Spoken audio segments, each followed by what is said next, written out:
नमस्कार मित्रों, मैं हूं डॉक्टर सुखीराम रावत और आप देख रहे हैं हमारी पुस्तक पलवल ज़िले के प्राचीन शहरों और गांवों का इतिहास का वीडियो भाग 3। इस भाग में हम होडल के विषय में ही चर्चा करेंगे। पहले भाग में हमने होडल के नामकरण के विषय में चर्चा की थी। इसमें हम होडल की जो और ऐतिहासिक घटनाएं हैं उनके बारे में चर्चा करेंगे। होडल के बारे में हमने ये बताया था कि प्रारंभ में यह एक ऊंचे टीले पर बसा हुआ गांव था।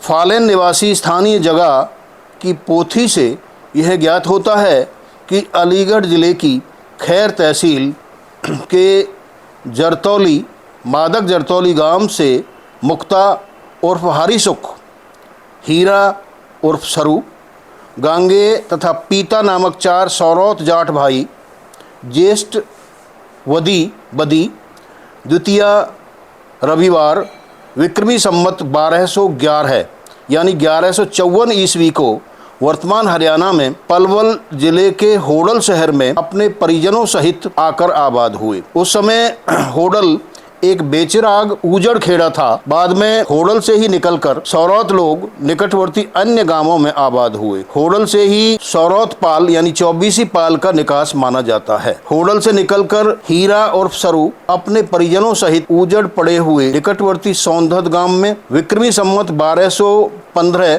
यानी 1158 ईस्वी में आबाद हुआ। तत्पश्चात विक्रमी संवत 1225 1168 ईस्वी में होडल से ही निकलकर गांगे अपने परिवार सहित समीपवर्ती उजड़ बंचारी खेड़े में जाकर आबाद हुआ। फिर बंचारी से विक्रमी संवत 1321 यानी 1264 ईस्वी में बसंता नामक सौरौत गोत्री जाट अपने परिजनों सहित वर्तमान हथीन तहसील के उजड़ खेड़े जनाचौली गांव में जाकर आबाद हुआ। पीता अपने परिजनों सहित होडल से निकलकर विक्रमी संवत 1260 यानी 1203 ईस्वी में समीपवर्ती उजड़ खेड़े हथाना में जाकर आबाद हुआ। मुक्ता उर्फ हरिसुख अपने परिजनों सहित और वंशजों सहित होडल में ही आबाद रहा। ये जानकारी इनके स्थानीय जगह की पोथी के अनुसार दी गई है। बंचारी गांव के प्रसिद्ध लोक कवि तोलाराम ने भी अपनी साखोच्चार नामक कविता में हरिसुख ते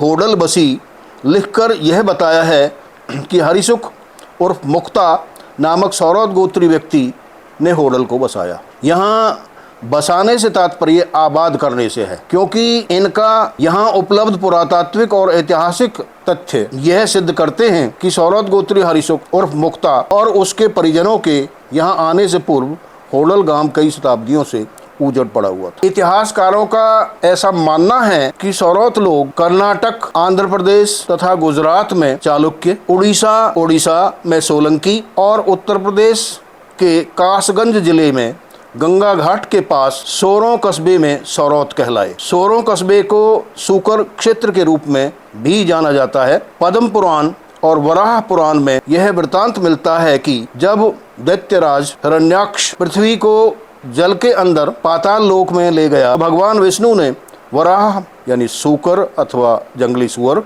का अवतार धारण करके दैत्यराज हिरण्याक्ष का वध किया, पृथ्वी को ऊपर लाकर उसकी पुनः स्थापना की तथा फिर यहीं सोरों में वराह रूपी देह का विसर्जन किया। इस समय सोरो सूकर क्षेत्र एक पवित्र तीर्थ स्थल है। 1018-19 ईस्वी में महमूद गजनवी के जबरदस्त आक्रमण से सोरो सूकर क्षेत्र का विध्वंस हो गया तो कुछ सौरौत लोग वहां से विस्थापित होकर अलीगढ़ जिले की खैर तहसील में शाहनगर सोरोला गांव में आकर आबाद हो गए। यहाँ से खेती बाड़ी करने लगे और जाट कहलाए। तत्पश्चात 1027 ईस्वी के आसपास ये लोग खैर तहसील में स्थित निकटवर्ती जरतौली गांव में जाकर आबाद हो गए, परंतु जरतौली के चौहान राजपूतों से इनकी अनबन हो गई किसी कारणवश और फिर सौरौत लोग यहाँ से विक्रमी संवत 1211 यानी 1154 ईस्वी में अन्यत्र पलायन कर गए। इसी दौरान अर्थात 1154 ईस्वी में यहाँ से कुछ सौरौत लोग वर्तमान पलवल जिले के होडल कस्बे में जाकर आबाद हो। ऐसा बताया जाता है कि मुक्ता हरिसुख आदि सौरव जाटों की भुल्लो नामक बहन काची खेड़ा के एक तमर गोत्री जाट को ब्याही थी। ये तमर लोग होडल के सौरतों से 10 वर्ष बाद यानी 1164 ईस्वी में राजस्थान के जयपुर जिले की कोटपुतली तहसील में गौनेरा नामक गांव से आकर होडल के समीप उजड़ पड़े हुए काची खेड़ा में आबाद हुए थे। भुल्लो नाम के आधार पर होडल की सीमा में भुलवाना गांव बसा हुआ है, जो तोमर गोत्री गांव है और सौरतपाल में लगता है। हरिसुख मुक्ता ने होडल में आबाद होने के बाद यहाँ की भूमि को कृषि योग्य बनाकर कृषि करना आरंभ कर दिया तथा उत्तरोत्तर समृद्धि प्राप्त करके संपन्न जीवन व्यतीत करने लगा। कालांतर में हरिसुख उर्फ मुक्ता का एक वंशज ओजू नामक व्यक्ति हुआ, जिसके 6 प्रभावशाली पुत्र हुए, जिनके नाम थे घारम, अंधुआ, बक्सुआ, रोहता, तिहाव तथा राविया। ओजू के इन सौरद गोत्री 6 पुत्रों के नामों पर होडल में क्रमशः घारम पट्टी, अंधुआ पट्टी, बक्सुआ पट्टी, रोहता पट्टी, तिहाव पट्टी और राविया पट्टियां बनी। इनमें इन्होंने अपने एक सीमा क्षेत्र में होडल के उत्तर पूर्व में पशुओं के चारागाह के लिए कुछ जमीन की बेड़ाबंदी की, अर्थात वहां बेड़ा, बाड़ा या घेरा बनाया। बाद में यही बेड़ा या बाड़ा बेढ़ा पट्टी के नाम से होडल की एक अलग बस्ती बन गई। यह जनश्रुति है कि इस स्थान पर सबसे पहले होडल की अंधुआ पट्टी का सौरद गोत्री हरफूल नामक व्यक्ति अपने परिजनों सहित जाकर बसा था। इसीलिए बेड़ा पट्टी को हरफूल खेड़ा के नाम से भी जाना जाता है। कुछ समय के बाद बेड़ा पट्टी से सौरतों के जटानी तथा विजयगढ़ नामक 2 अलग गांव भी आबाद हुए। डॉक्टर गंगा सिंह के अनुसार बेढ़ा पट्टी के सोलंकी गोत्री नारायण सिंह जाट की पुत्री दर्याब कौर भरतपुर के राजा जसवंत सिंह को ब्याही थी। दर्याब कौर का रघुनाथ सिंह नामक पुत्र हुआ, जिसे राव राजा रघुनाथ सिंह के नाम से भी जाना जाता था। इनके अलावा होडल के सौरतों ने गांव से कुछ दूर दक्षिण की तरफ अपनी सुरक्षा के लिए एक कच्ची गढ़ी का निर्माण किया। यही कच्ची गढ़ी बाद में गढ़ी पट्टी के नाम से अलग बस्ती बन गई। इस गढ़ी पट्टी के नाम पर होडल में इस समय गढ़िया बाजार भी है। ईसा की 13वीं शताब्दी के उत्तरार्ध में गढ़ी पट्टी के सौरतों तथा इनके समीप में स्थित काची खेड़ा के तमरों का कुछ जमीन के ऊपर लड़ाई झगड़ा शुरू हो गया। दोनों ही गांवों के लोग उस जमीन को अपनी बताते थे। झगड़ा कई सालों तक रहा। अंत में 1287 ईस्वी में गढ़ी पट्टी और सौरतों के अन्य गांवों ने मिलकर काची खेड़ा के तमरों को अचानक उन पर जबरदस्त हमला कर दिया। अधिकांश तमर मारे गए, बाकी बचे हुए तमर लोग अन्यत्र भाग गए। काची खेड़ा उजड़ हो गया। यह बताया जाता है कि इन्हीं तमरों में से मनसुख नामक एक तमर गोत्री व्यक्ति, जो मित्रोल गांव में ब्याया था, अपने परिजनों सहित अपनी ससुराल यानी मित्रोल गांव में चला गया। मित्रोल वाले चौहानों ने उसे अपने सीमा क्षेत्र में दीघोट गांव के पास वीरान जंगल में बाईगढ़ नामक स्थान पर 1287 ईस्वी में ही बसा दिया, जहां मनसुख के वंशज तमर लोग लगभग 150 वर्षों तक आबाद रहे और फिर दीघोट गांव के बड़गुजर गोत्री जाटों की मदद के लिए उनके बुलावे पर 1437 ईस्वी में दीघोट गांव में जा बसे। रूंधी गांव के गौरय ठाकुर यानी गौर राजपूतों और दीघोट के बड़गुजरों का कुछ कृषि भूमि के मालिकाना हक के लिए आपस में लड़ाई झगड़ा रहता था। अतः अपनी मदद के लिए बड़गुजरों ने तमरों को बाईगढ़ से बुलाकर दीघोट में बसा लिया। इतिहासकार केसी यादव का कहना है कि अकबर के समय में 1602 ईस्वी में मुगल साम्राज्य में 15 प्रांत यानी सूबे थे। होडल आगरा सूबे में एक परगना यानी तहसील था। आसपास के गांव होडल परगना में लगते थे। परगना का प्रशासक सिकदार यानी तहसीलदार, सरकार का प्रशासक फौजदार यानी जिलाधीश तथा सूबे का प्रशासक सूबेदार यानी राज्यपाल होता था। उत्तर मुगल काल में अर्थात औरंगजेब के बाद होडल के उत्तर में एक बावड़ी का निर्माण किया गया, जिसे ईंटों और चूने से बनाया गया। मुगलकालीन अन्य बावलियों की निर्माण विधि की तरह होडल की बावली भी तुर्की हमाम तथा भारतीय कुएं का मिश्रण है। इससे यहाँ के कृषक अपने खेतों की सिंचाई भी करते थे। इस समय राष्ट्रीय राजमार्ग से होडल के पुन्हाना मोड़ की तरफ मुड़ने वाले मोड़ को इस बावली के आधार पर ही बावड़ी मोड़ कहा जाता है। होडल की अंधुआ पट्टी का एक जमींदार जिसका नाम काशीराम था और काशीराम के पिता का नाम अंतराम था, उसका विवाह 1750 ईस्वी में हतीन तहसील के गांव मानपुर की बंदोरा पट्टी के उदय सिंह रावत यानी ऊदा की पुत्री जसकौर के साथ हुआ। यानी काशीराम का विवाह जसकौर मानपुर की लड़की थी उसके साथ हुआ। यह काशीराम का दूसरा विवाह था। काशीराम की पहली पत्नी से उत्पन्न पुत्री किशोरी का विवाह भरतपुर के राजा सूरजमल से हुआ था। काशीराम की मृत्यु 1765 ईस्वी में कुम्हेर भरतपुर में हुई। काशीराम की मृत्यु पर जसकौर ने बहुत विलाप किया और सती होने की प्रतिज्ञा की। संभवतया जसकौर की काशीराम से कोई संतान नहीं हुई थी। परिणाम स्वरूप वह कुम्हेर जाकर अपने पति की चिता पर सती हो गई। जहाँ वह सती हुई उसकी यादगार में वहाँ 12 खंबा छतरी और एक विशाल सती सरोवर का निर्माण करवाया गया। सती जसकौर के भस्मी अवशेषों को होडल लाया गया तथा उसकी यादगार में होडल में एक सती मंदिर तथा सरोवर का निर्माण करवाया गया। सती जसकौर की याद में सती मंदिर पर होडल से हर साल माघ मास के शुक्ल पक्ष की द्वितीया दूज को सती का मेला लगता है, जिसमें हरियाणा, राजस्थान तथा उत्तर प्रदेश के सैकड़ों गांवों के लोग दर्शनार्थ आते हैं। यहाँ होडल में आमतौर पर देखा गया है कि सती का मेला कहा जाता है, लेकिन उनसे जब पूछेंगे भाई ये सती कौन थी तो लोगों को आमतौर पर पता नहीं है। तो ये सती हमने इसमें कोशिश करी है। ये मानपुर की लड़की थी और जसकौर इसका नाम था। उदय सिंह की लड़की थी।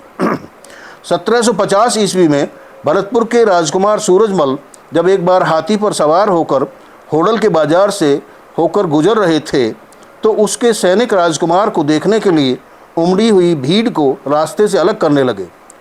प्रसिद्ध इतिहासकार ठाकुर गंगा सिंह के अनुसार चौधरी काशीराम की पुत्री किशोरी भी उस भीड़ में शामिल थी। जब सूरजमल का हाथी किशोरी के निकट पहुंचा तो सैनिकों ने उसे डांटकर ब्रज भाषा में कहा, ए छोरी हट जा, महाराज का हाथी आ रहा है। तब किशोरी ने सीना तानकर तथा कड़क कर कहा, राजा का हाथी आता है तो क्या करें, भुतेरा रास्ता पड़ा है। किशोरी की इस निर्भयता से सूरजमल बहुत प्रसन्न हुआ और उसके पिता का पता लगाकर शादी का प्रस्ताव रखा। चौधरी काशीराम एक साधारण किसान थे, इसीलिए सूरजमल ने फेंटा कटारी द्वारा शादी करने का प्रस्ताव रखा। ठाकुर गंगा सिंह के अनुसार चौधरी काशीराम ने इस प्रस्ताव को अस्वीकार कर दिया। तत्पश्चात सूरजमल ने होडल में एक हवेली बनवाई तथा इसके बाद ही किशोरी के साथ सूरजमल की शादी हुई। सूरजमल के दरबारी कवि सूदन के अनुसार भरतपुर के राजकुमार सूरजमल तथा किशोरी का विवाह फाल्गुन सुदी 15 पूर्णिमा विक्रमी संवत 1806 तदनुसार 21 मार्च 1750 ईस्वी को शनिवार को विवाह हुआ था। कुछ काल के बाद होडल में अन्य महलात सहित कचहरी भी बनाई गई, जो इस समय भी खंडहर रूप में मौजूद है। इस शादी के बाद काशीराम को तावड़ू परगना का प्रबंधक नियुक्त किया गया। उसके अतिरिक्त काशीराम को होडल परगना का चौधरी बनाया गया, इसीलिए इनको चौधरी भी कहा जाता है और इनकी पाल का नाम भी चौधरी ही है, चौधर कहते हैं इनको। तथा इसे इस परगने से लगान उगाने का अधिकार भी दे दिया गया। काशीराम के पुत्र ब्रजलाल तथा गुमान सिंह को भी भरतपुर राज्य में उपयुक्त पद दिए गए। इनके अलावा काशीराम के एक वंशज दलेल सिंह को डीग के किले का किलेदार नियुक्त किया गया। बाद में होडल को भरतपुर राज्य का एक जिला भी बनाया गया। रानी किशोरी निसंतान थी। एक अन्य रानी गंगा, जो कछवाहा राजपुत्र की पुत्री थी, के राजा सूरजमल से 2 पुत्र थे। यानी उस कछवाहा गोत्री गंगा के 2 पुत्र थे सूरजमल से। एक का नाम जवाहर सिंह था और दूसरे का नाम रतन सिंह था। रानी किशोरी क्योंकि निसंतान थी, इसलिए उसने उस रानी के बड़े पुत्र जवाहर सिंह को गोद ले लिया। सूरजमल के बाद जवाहर सिंह ही भरतपुर का राजा बना। रानी किशोरी राजनीतिक रूप से हमेशा सक्रिय रहती थी। उसने कई युद्धों में महाराजा सूरजमल का उत्साहवर्धन किया तथा अच्छे और व्यवहारिक सुझाव दिए। सन 1761 ईस्वी में सदाशिवराव भाऊ के नेतृत्व में मराठों और अफगानिस्तान के शहंशाह अहमद शाह अब्दाली के पानीपत में हुए युद्ध में महाराजा सूरजमल भी उस सेना सहित मराठों के पक्ष में युद्ध करने के लिए गए थे। इस युद्ध में मराठों की हार हुई। सदाशिव भाऊ और पेशवा बालाजी बाजीराव के पुत्र विश्वास राय युद्ध में मारे गए तथा असंख्य मराठा सैनिक युद्ध में शहीद हुए। लगभग 30-40 हजार घायल और परास्त हुए मराठा सैनिकों ने भागकर भरतपुर में शरण ली। महारानी किशोरी की सलाह पर अपने अपमान को भूलते हुए महाराजा सूरजमल ने शरणार्थी मराठा सैनिकों का दिल से स्वागत किया। इन शरणार्थियों में सदाशिवराव भाऊ की पत्नी पार्वती बाई तथा कई उच्च पदस्थ मराठा सरदार भी थे। इन सभी के प्रति महारानी किशोरी ने बहुत ही सहानुभूति प्रकट की। भरतपुर में 8 दिन तक 30-40 हजार शरणार्थी मराठाओं की पूरी तरह से सेवा शुश्रूषा की गई। उन्हें महारानी किशोरी की देखरेख में प्रतिदिन भोजन कराया जाता था। ब्राह्मणों को दूध और पेड़ा, शेष को मिठाई भी दी जाती थी। इन सब की 8 दिन तक खातिरदारी करने में भरतपुर राजकोष से 10 लाख रुपए खर्च किए गए, ऐसा इतिहासकार मानते हैं। विदा करते समय इतिहासकार कालिका रंजन कानूनगो के अनुसार प्रत्येक साधारण सैनिक को 1 रुपया, 1 सेर अन्न और कपड़ा देकर ग्वालियर के किले में सुरक्षित पहुंचाया गया। ठाकुर देशराज के अनुसार सदाशिव भाऊ की पत्नी पार्वती बाई तथा कुछ सरदारों को 1-1 लाख रुपए देकर विदा किया गया और सभी महाराष्ट्रीय ब्राह्मणों को महारानी किशोरी ने 5-5 रुपये तथा वस्त्र आदि देकर विदा किया। ठाकुर गंगा सिंह के अनुसार महारानी किशोरी श्री गिरिराज महाराज की परम भक्त थी। उसने गोवर्धन में एक बहुत बड़ा महल बनवाया जो मानसी गंगा के पूर्व किनारे पर अभी भी जर्जर अवस्था में मौजूद है। इसके बाद उसने वहीं पर किशोरी श्याम मंदिर की स्थापना की।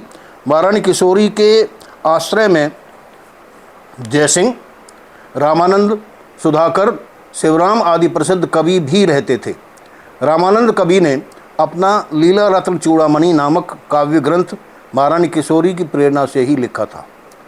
भरतपुर के राजा रंजीत सिंह के शासनकाल के कुछ कालखंड तक महारानी किशोरी का जीवित रहना बताया जाता है। संभवतः 1788 ईस्वी में महारानी किशोरी की मृत्यु हुई थी। इस समय होडल में इनकी यादगार में महारानी किशोरी स्मारक कन्या महाविद्यालय, कन्या बहुतकनीकी संस्थान एवं कन्या शिक्षा स्नातक यानी बीएड महाविद्यालय आदि कई शिक्षण संस्थाएं स्थापित हैं।